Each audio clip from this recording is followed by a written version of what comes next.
Good morning students, welcome to Daffodils online classes.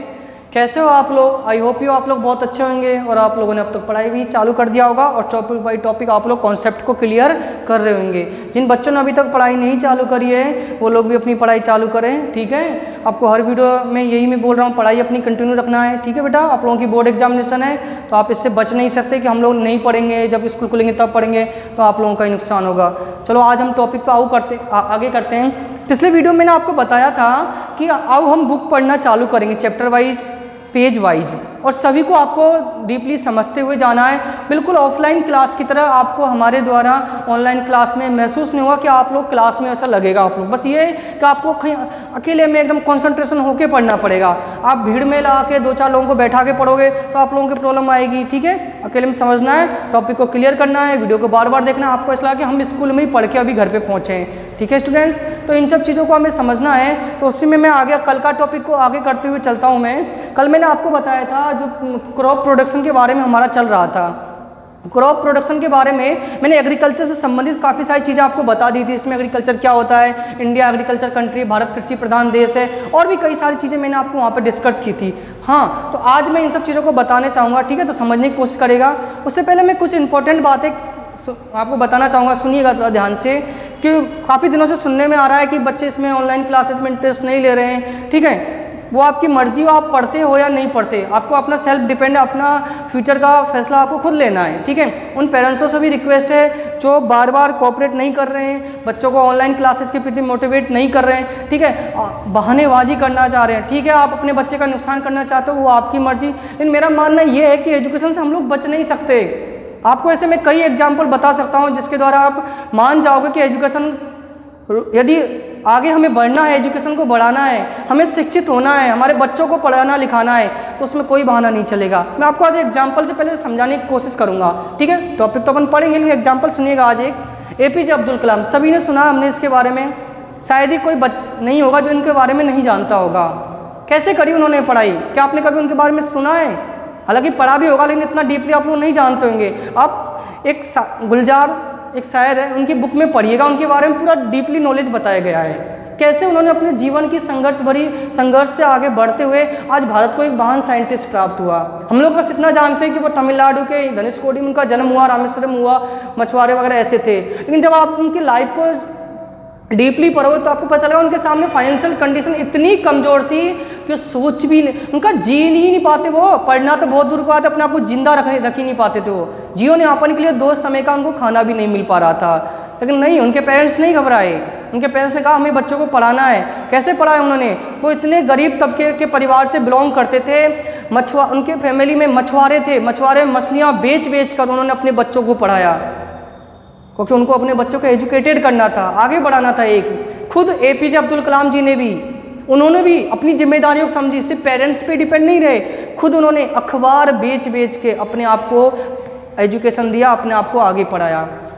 तब जाकर आज देश को एक महान साइंटिस्ट मिला है। गलत रास्ते पे नहीं गए वो।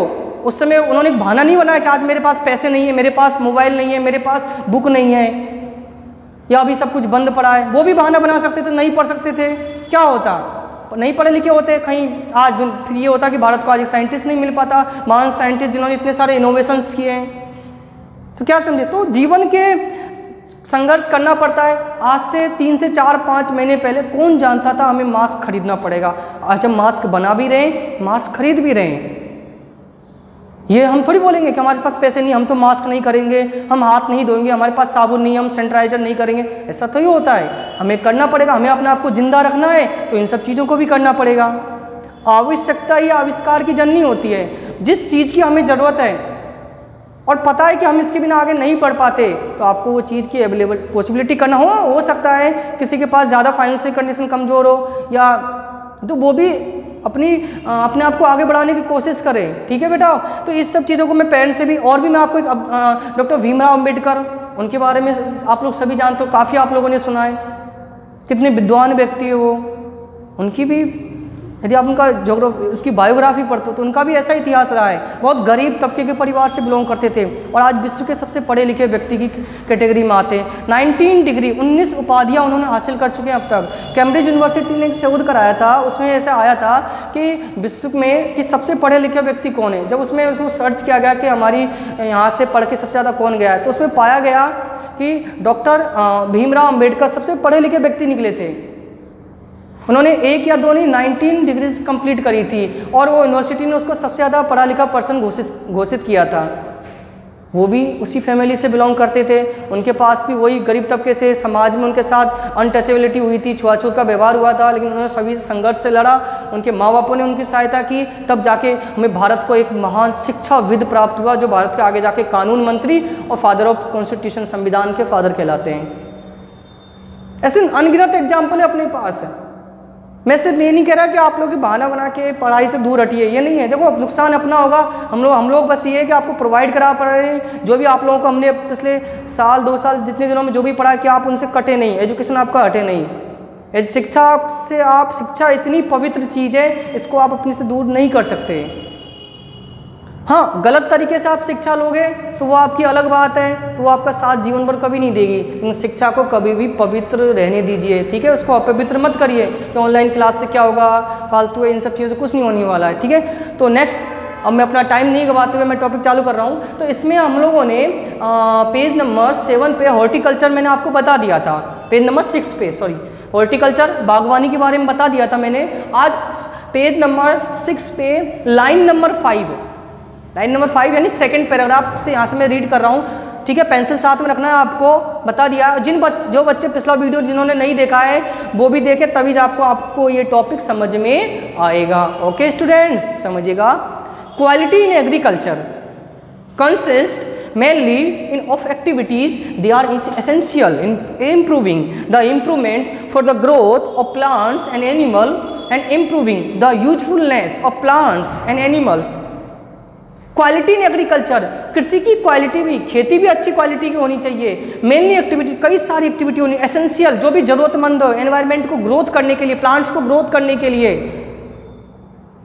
पौधे को, मतलब ये थोड़ी कि खेती हम कर रहे हैं, हमें क्वालिटी का भी ध्यान रखना पड़ता है। उसको प्रॉपर रूप से मिनरल्स मिल रहे हैं कि नहीं मिल रहे, वाटर मिल रहा है, अच्छी क्वालिटी के बीज मिल रहे हैं या नहीं मिल रहे, उन सब चीज़ों को भी ध्यान रखना पड़ता है आपको। To improve the environment for plants and animal to soil is prepare for their growth. भाई मिट्टी को सही रखना करके इसके लिए, हाँ भाई इसके लिए सॉइल सही होनी चाहिए, मिट्टी की क्वालिटी सही होनी चाहिए। यहाँ बंजर जमीन पर, बैरन सॉइल पे आप कर रहे हो तो वहाँ पे कैसे पैदावार होगी।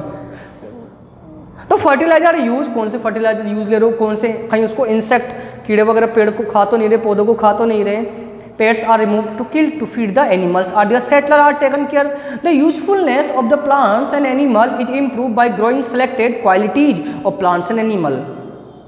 इन सब चीज़ों का आप ध्यान रखोगे कि खेती करने वाले उनको कोई कीड़े वगैरह नहीं खा जाए, इंसेक्ट उसमें नहीं लग जाए, उसके लिए हम पेस्टिसाइड्स का छिड़काव करेंगे ताकि क्या फसल स्वस्थ रहे, हेल्दी रहे। वेराइटी ऑफ गुड सीड्स, हमें अच्छे किस्म के बीज चाहिए।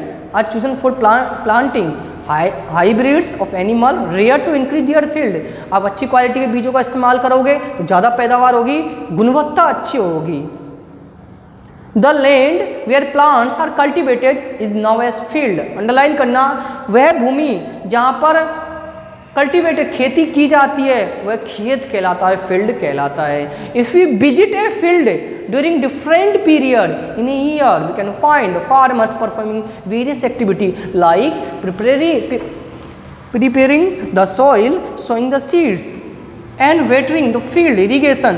Once the crops are ready or matured, the farmers harvested them and store and distribute the grains, harvesting and storage. If we visit a field, यदि आप खेत में जाते हो, यदि आपको मौका मिले, जिनके जो लोग गांव में रहते हैं वो लोग तो जाते होंगे, लेकिन जो लोग नहीं जा पाते, अगर खेत में आप जाइए, अब देखिए किसान साल भर में 2 या 3 बार फसल करता है अपनी खेत में, अलग अलग एक्टिविटीज करता है वो। अब देखा करिए क्या क्या करता है, ठीक है। तो आप क्या पाते हो कि मिट्टी को पहले प्रिपेयरिंग ऑफ सोइल, मिट्टी को तैयार करता है, फिर बीज देता है, फिर पानी देता है। Once the crop are ready और मैच्योर, फिर जाके फसल तैयार होती है। कोई फसल आसानी से तैयार नहीं होती है। The farmers harvest them and store discard grain, किसान उनकी कटाई करता है फिर उसको स्टोरेज करता है। ऑल दीज एक्टिविटीज, ये जितनी भी एक्टिविटीज हैं for of the farmers are called agriculture practices, ये खेती के चरण हैं।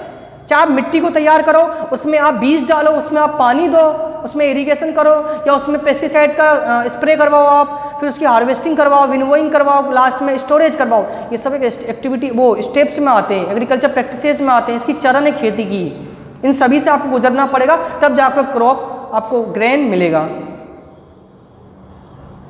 If you have ever seen A tractor in a field, आपने खेतों में ट्रैक्टर देखा होगा। You have seen one of the most common machine use for farmer in their field, किसानों के द्वारा वो मशीन यूज मिली जाती है, ट्रैक्टर वगैरह। और भी टूल्स देखिए, the tools required is carrying out the activity involve in the cultivation of the field plants are now agriculture implements. वे अंडरलाइन करिएगा, वे उपकरण, इम्प्लीमेंट्स, टूल्स मीन्स उपकरण, वे उपकरण या वे औजार जो खेती में काम आते हैं, खेती करते वक्त काम आते हैं, एग्रीकल्चर इम्प्लीमेंट्स, कृषि उपकरण कहलाते हैं। ओके बेटा, समझ गए? एग्रीकल्चर इम्प्लीमेंट्स मीन्स आपको क्या कहलाएगा? कृषि उपकरण।